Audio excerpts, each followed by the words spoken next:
Experiencing real love sounds like it's something that just arrives in your life. Like it's there and then you found it. It's something another person delivers to you and then everything about you and your life changes. Or that's the hope, right? Now there's so much thinking that's pervasive in our culture that paints love this way. You meet online, you pick someone, you meet a couple of times, there's sex, you decide, man, they're too this or they're too that, or they're not into you, or you're grossed out by them, or they ghost you, you block them. This structure for finding love feels more like a flea market to me. It's like a lot of bins to sort through, fear of getting thrown in that junk pile. I want to talk about love as a verb, as a service position. Love can be an elevated state that's higher up than other states because it's something that is shared, it's given for the good of another person. It comes along with infatuation at first because it allows you to see how extraordinary this other person is. And for a while, you can see their beauty and their greatness. And this strong feeling fades, we know that, right? Over time, starts to flicker. But if you're developed enough inside and you've chosen someone who's basically compatible with you and mature enough, what gradually solidifies is love the verb, and it's two-way. For your part, you want the best for this person. You believe in them, you encourage them, you want them to be happy, even when sometimes it's inconvenient for you. And this is especially crucial when a person is hurt or floundering. You lift each other up. Now, to imagine this kind of love, to have a concept of it, let alone an imprint of it in your own experiences, is something that ordinarily requires that you received this kind of love from your parents. They believed in you. They gave you their full attention. They knew and delighted in you as the unique person you are. They wanted the best for you even when you did something naughty. Your whole being is designed to receive this kind of love and to give it. And you depend on it just like you depend on food. So when parents can't give this full spectrum love, or they give the thin soup version of it, what does a kid do? You patch together what you can. You pull your values and your ideals from, I don't know, I got them from TV. I guess nowadays you get them from like Instagram and TikTok, and the motions are there, but the substance, the aim of them is missing. Where are we going with this? I don't know. I'm just doing the ritual of falling in love and getting together with somebody. When it's time to fall in love, we feel the longing. We take the actions other people take. They find love. We find ourselves hurt. We're alone. We're still lost in a sea of people. That's why I say it's like a flea market. You can't find the path that takes you where you really needed to go in that situation. That's what childhood trauma does. But healing is possible, and there is a path if you know where to begin, all right? So my letter today, that's a long preamble, and I have a long letter for you, and it's from a woman I'll call Fran. And she says, "Hello, Fairy. I'm in my 30s and actually an unusually successful person. However, through my whole life, I've noticed a number of recurring glitches that don't seem to happen to others and that people around find extremely weird and hard to understand. And one of them I now know to be a proclivity to limerence, thanks to your channel. Limerence is a kind of a maladaptive obsession with other people that's not matched by a real relationship. And there's a lot of fantasizing about what could be and searching for signs. I'm trying to work on it, but find it to be a very hard behavioral pattern to unlearn." All right, I've got my fairy pencil. I'm going to circle a couple things, Fran. I'm going to read your letter through as best I can. I had to cut a little bit out of it. It's longer than usual, but there's a lot of detail here that I think will help people understand some of the complexity of how a person gets limerent and what they do. Once I've read through, I will go back through and talk about some of the things I've circled because I think I can help you, Fran. Okay. "My parents are alcoholics, yet we still are middle class and very well put together on the outside." Gosh, alcoholic parents sure is a big theme around here. I had them, you had them. "I suspect my mom to be a narcissist and my dad to be codependent and autistic, although I'm obviously not a psychologist and thus not in a position to diagnose anyone. Since I'm an only child, there thankfully were always more than enough financial resources for me, but I also know that my parents have a tendency to, quote, pay me off instead of genuinely owning that they wronged me in some ways or to keep a relationship going, even though I'm purposefully very distant with them. I don't share anything personal with them that they could use against me, and I live physically very far away and only visit occasionally. They can visit me in my town, but they can't come into the safe space of my apartment. I've come up with excuses so that I don't have to tell them to their face why this is. Okay.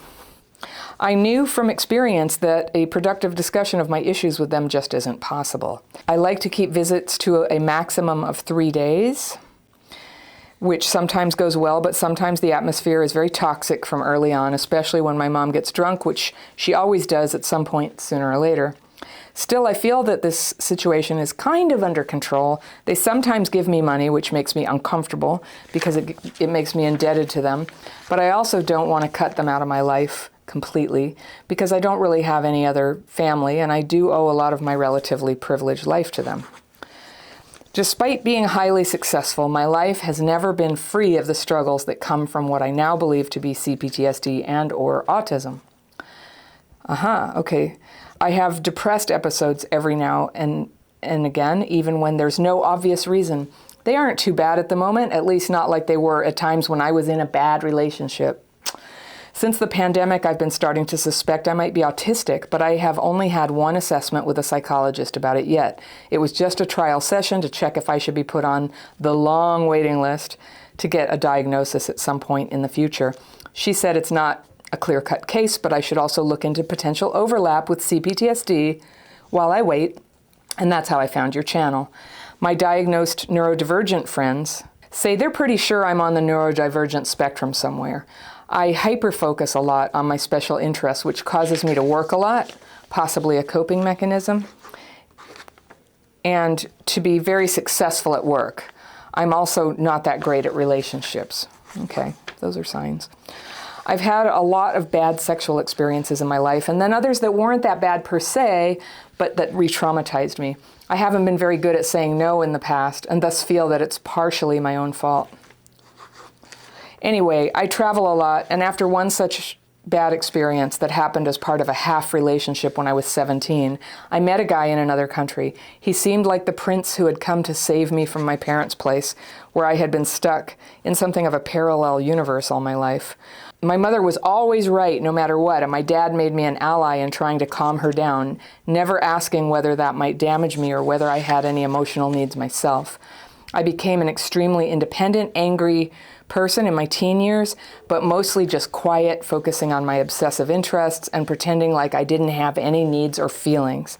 I never cried in public, even as an extremely young child, although I don't remember my early childhood very well, just some snippets of my parents arguing. So when this guy came and saved me from that place, I was also an outcast at school. I felt like a dream had come true. There it is, the dream come true. We talk about that a lot here. We sure can visualize how we hope it will be, and then we mistake something that actually happens as the dream, but then it turns out it wasn't. So I went to university in the town where he lived, and I loved university. Finally, I had friends who liked the same things as me, and I got to spend all day, every day, doing things I loved. The boyfriend massively love-bombed me, as I now understand. I was out of that bad place and finally free, living the life I always wanted, traveling a lot, studying the field I love, and in a happy relationship. But after a while, the boyfriend would go on to become extremely jealous. He also didn't take it well that I was successful at what I was doing, that people liked me, and that I had a social network independent of him. I guess it was easy for people around me to not notice his bad behavior toward me. They only knew the happy, successful person I seemed to be on the outside. They failed to notice something was off, even when the years of depression were getting very hard to hide. I suspect me being depressed and in a bad relationship just clashed too hard with how successful I still was on the outside. Work was my coping mechanism, and I'm good at what I do. I became more and more isolated, depressed, and suicidal, which went on for multiple years. Attempts at getting help from psychologists also failed because apparently if you're successful at work like me, it's impossible you're severely mentally ill at the same time. Multiple psychologists sent me away, even at times I was highly suicidal. Maybe living with my parents has just taught me a little too well how to hide what's really going on behind an impressive facade. At some point, I thought that his jealousy might get better if we got married. Of course, that was a ridiculously foolish hope. Right after we came back from our short honeymoon, his rage downright exploded on a daily basis. He suddenly tried to keep me home and in the kitchen. I had become very isolated by that time, so nobody really knew how bad things were. I didn't even have any friends anymore that I could turn to. Yeah, that happens. Thankfully, the gaslighting and emotional abuse became so bad that he ended up threatening to leave me just a bit too often, like he used to do, to make me compliant, and it had always worked in the past, but at some point when he suggested we should get a divorce, I said yes. Apart from all this trouble, the realization had been dawning on me that I'm actually not sexually attracted to men at all. It just seemed to me like I never knew it was an option for me not to follow the societal fairy tale narrative of me and my exes romantically falling in love, getting married, having kids, etc. Just like it had never seemed to occur to me that I should have been enjoying sex in the first place, or that I could have said no to the things I didn't want to happen. We got divorced and things got better. Despite my realizing I'm queer, I ended up getting in a relationship with a guy only a few months later. We did have a pretty magical chemistry, but we also have a 20-year age gap. And obviously, he isn't a woman, and I'm gay. When I told him about that before we got together, he said that from his experience, all women have a phase like that. I'm still really hurt how he just dismissed me and when I shared my truth with him. 4 years later, I'm still with him. We're not having sex because I'm not attracted to him, but he seems to be attached to the relationship. I wanted to get out of it many times and have an almost 4-year history of complaining to friends about him. But since he moved in with me quite early on when he was unemployed for a few months, I've never had the heart to kick him out, despite him having had a job again ever since and earning more than enough money to get his own place again. I'm afraid to lose one of my few close contacts and would like to keep him as a friend. Even though I realize that might not be possible. He's overall a much healthier choice than my bad relationship before, but we do have some issues that seem impossible to resolve. Not only the part where I'm actually gay.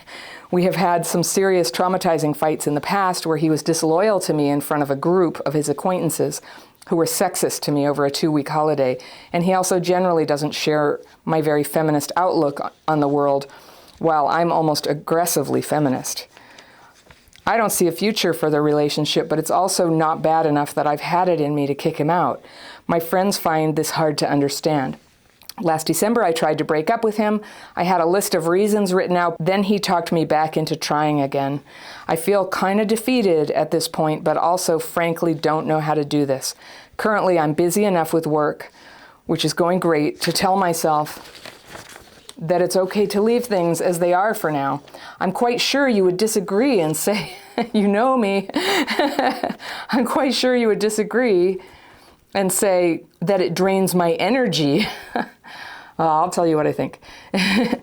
If a good match would come my way, my energy would signal to her that I'm unavailable or not relationship material.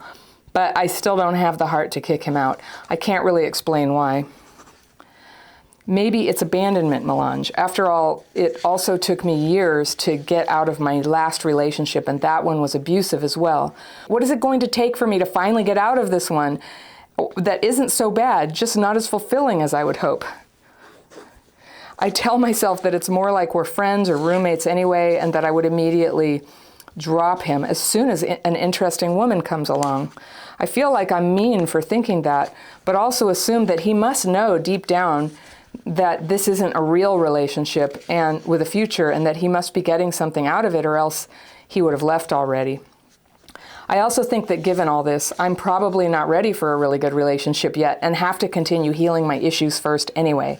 I also live in a town that doesn't have that much of a gay community, so I kind of have lost hope in a way. I know that I'm sabotaging myself, but I also just don't know how to stop. Meanwhile, I have been exploring the gay community, and despite what you say in your cab light theory, people have found me attractive, and I have found some women that I liked.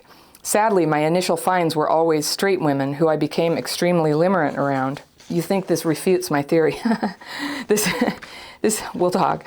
This is getting better now. I'm working hard on my relationship patterns. I then fell for this one pansexual woman whom I had this massive obsession with since shortly before the pandemic, and the pandemic made it much worse because she lives in another country. So there was just way too much space for me to imagine that she actually likes me back. And I went to meet her a few months ago, and there was no chemistry at all. I think that she might have gotten the weird stalker vibe from me that you describe in your videos. She's ghosted me since, and I've decided that the ball is in her court, so I won't make the first step, message, or chase her anymore. Last year, I spent a few months abroad where I met a woman who's from my birth country, and we had a strong chemistry and bonded quickly over shared childhood and family issues. Even during the 3 days this bonding experience happened, even I, who clearly doesn't have the best red flag detector in the world, started realizing that something was off, and this was just too much too soon. We had sex, but I wasn't really into it, and she could tell, and suddenly she was very passive-aggressive, saying that I wasn't at all what she expected, and basically that she's disappointed in me, etc. She never texted me after I got back home.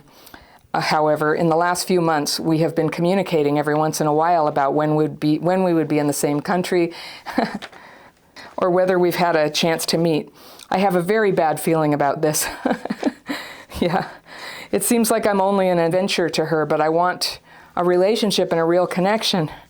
If she wanted more than an adventure, why is it that she never wants to communicate with me when we're not physically in the same place? I still catch myself hoping that she actually really likes me and we might end up together. I feel that I always need somebody to be limerent about, and since I decided to keep the other woman who ghosted me out of my head, I feel like I can't go without somebody else taking her place. My friends say that I'm worth more and more than that, and that I deserve someone consistent. I rationally understand they're right, but I can't help projecting my love onto imaginary relationships and obsessions. Last paragraph. Please give me some tough love and help me understand what I'm missing. Thanks to your videos, I feel that I have a pretty good awareness of what it is I'm doing and the patterns I keep repeating. But no matter the understanding I gain, I feel like I can't stop recreating those same situations over and over again.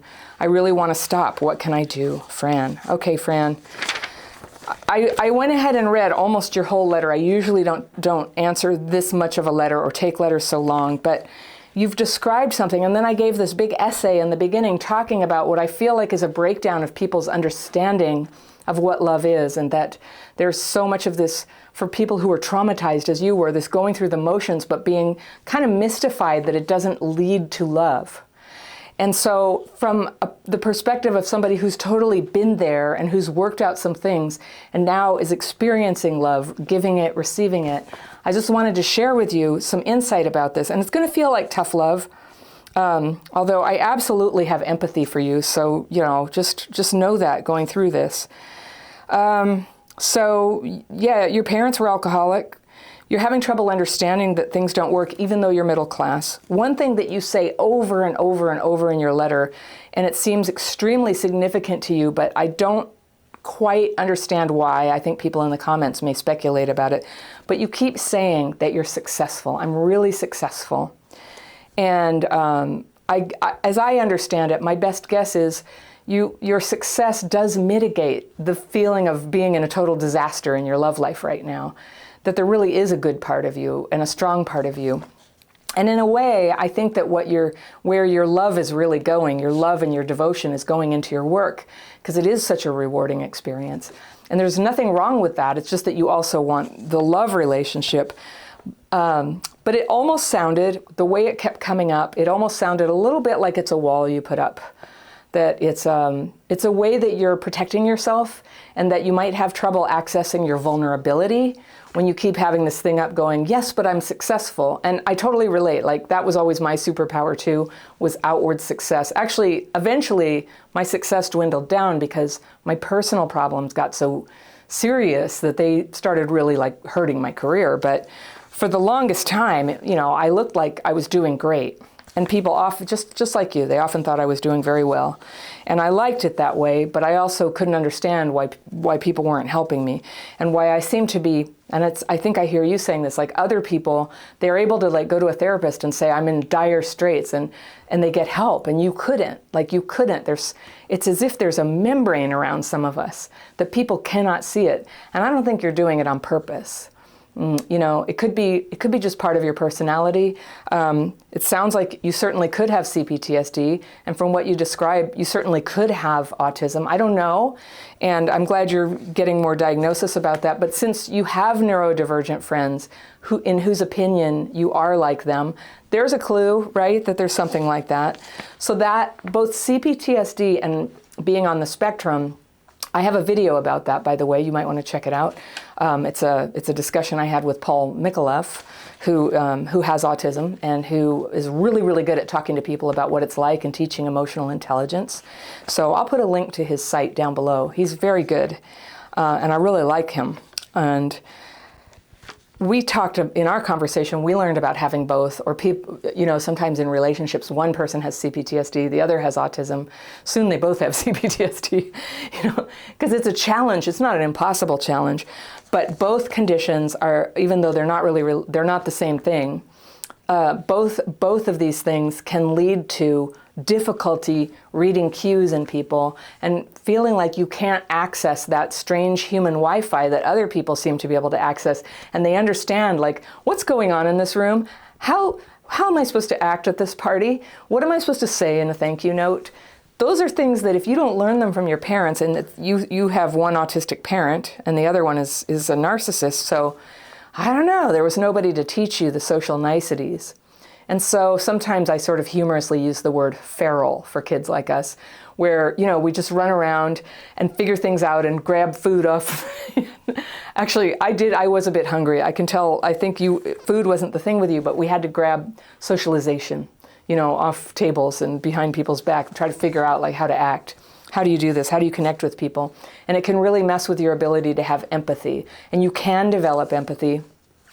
That's one of the silver linings about suffering, one of the fruits of suffering is that you may develop empathy for other people. And that's a very good thing to have and will help you in your life. So your suffering's not for nothing. But it's not fun, is it? So your parents give you money and you feel that they are paying you off instead of owning that they wronged you. And they just want to keep a relationship going. So I think I would challenge a little bit that they're paying you so that they don't have to acknowledge. Your parents sound like people who don't even get it, and a lot of parents don't. They do not agree that anything was done wrong, and they will never apologize. And I think that's true in most cases for kids who were abused enough to get CPTSD. Occasionally parents do have an evolution and they apologize, and that's nice, but we still have the wounds to carry around, so either way. But they pay you off probably to keep you in their life, yeah. And it sounds like you don't really like them. So they come to visit, you have these ninja boundaries, and I like that they don't even know that you've never told them the true reason they can't come in your apartment. I get it, you need to do that. And you say that they keep giving you money and it makes you uncomfortable. I'm gonna put it out there now. You don't have to take money. If you really want to change your energy and your dynamic, that might be a positive step you can take. I mean, you're very successful. I assume that means you have income. You don't have to take their money. And you don't have to reject it in a way that's hurtful or that, you know, ruins the chances that you'll inherit from them later. But, you know, you can stand on your own feet right now, because the thing is, when people give money, money has energy in it. Money has an agenda in it, always. There's really no other way. There's an agenda. And I don't think you want their agenda right now. You're trying to do a reset for yourself and be your own self in the world. And I hear a lot of struggle in your letter that, well, I'll get to that. I just hear a lot of struggle for you to stand up for yourself and be yourself and not get sort of overtaken by other people's agenda for you. There's a paragraph here where you tell me a little bit more about, you know, you met a guy in another country and you went there for university and you had a really happy life going to college. All of a sudden, away from your parents, you were like with people who had the same interests. You could get into your obsessive interests like you like. So you felt like this guy saved you. It felt like you were saved. And that's totally understandable. You were a teenager when it started. You needed saving. Somebody had to get you out of there. He got you out. Sometimes we can just send a thank you from far away without ever making contact with the people who got us out. Because also the guy who got me out, I just really don't want any contact with ever again. You know, it was just really kind of awful and yucky, but I got out. I got out, so good. And so then he started turning like your mom. He got all jealous about your success and, you know, putting you down. He didn't like you having friends. Sounds like narcissistic tendencies to me. lots of threats and trauma bond behavior, and then finally you're just like, yes, okay, fine, let's get divorced. It happened. You were depressed the whole time. You've had serious depression on and off. This is a big part of your story. And as you got divorced, apart from all this, it was dawning on you that you're not attracted to men at all, never have been. You just sort of imprinted with the idea that that's who you're supposed to be with, that's where salvation lies. You went with men and you realized it. For you, it was really women. And you realized that, you got divorced, but 3 months later you're dating a man again, a much older man. And I know, like, the irony is not lost on you. You're telling us this, you're sharing this. But wow, what a self-abandoning move. And the fact that he's so much older really points to, it points to a young person, like, needing an older figure, like needing guidance. Because, man, it's clear you weren't attracted to him. You didn't love him. He lives with you. He gives ballast to your household, you know. It just feels like, okay, we have a little, you know, it makes it feel a little safer. I get it. I totally get it. This is so like the things that we do. It's the things we do. But in the quest for love, yeah, that is a disaster. And it's weird, you were sort of saying it's almost like it's evidence that you know this by saying, I have a 4-year history of complaining to friends about him. And I was going to say, I think your friendships would improve if you would stop having complaining about anything for 4 years that you actually have control over. So when you told him you were gay, he said, oh, that's okay, it's just a phase women go through. It's interesting, that dismissive statement, it's just like your mom. It's like, yeah, I don't know, this dismissive. Your needs aren't real, your personality isn't real, but here's the tell. You say, I'm still really hurt by how he just dismissed me when I shared my truth with him. So I'm just going to change that word he to I. What if you said, I'm really still hurt about how I just dismissed myself when I shared my truth, when I knew my truth, I dismissed myself. I went and did the self-sabotaging thing that would block off all possibility of a healthy relationship. By staying with somebody I'm not attracted to and I don't love and I resent and complain about. So you haven't had the heart to kick him out, and I was also going to challenge that word. I think heart sounds like compassion. You know, I feel so bad for him, I couldn't kick him out. He'll be fine. I think what you're lacking here is the fortitude, the cojones, if you will, you know, the ovaries to take a stand and stop doing this to yourself and stop doing it to him. You're not doing him any favors by staying with him and occupying his romantic space. I mean, he sounds like he has real issues, that he's staying in a deluded fantasy that this young woman he's with, who openly says she's gay, he thinks, oh, she'll come around, you know. She's not. It's been years, and it's just not happening. And you want to keep him as a friend. Of course you do. Of course you do, because it makes you feel safe and balanced. But that's an illusion. It's unbalancing you. It's wrecking your safety. It's totally taking chomps out of your future potential for love every day. Chomp, chomp, chomp. And it's just going on and on. It's like you have gophers there in the garden just eating up all the goods. And that's no good. So you've had some terrible fights.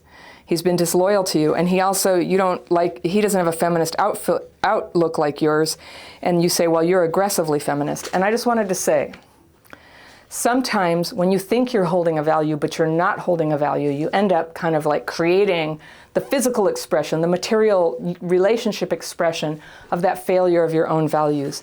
If you're a feminist, then I'm sure you know that what a feminist is someone who stands up for herself, who directs her own life. When she doesn't want to be in a relationship, she can take action on that and leave and not be driven by what other people want or expect of her. That is, by definition, part of what a feminist is, and really what any autonomous person is. And it's part of our healing is to step up into that. In a way, I always notice it's like we have a delayed development, or as some people call it, arrested development. The trauma comes in and we get stuck at a certain age, and I can just hear in here a little bit at 17, you left your parents and went to the savior guy. You're still kind of waiting for somebody to save you. You're still waiting for love to arrive on your front porch, and you haven't yet developed the heart, the capacity to guard your heart, to take care of yourself so that when you do give your love, you can give it for real. You can give it as a verb.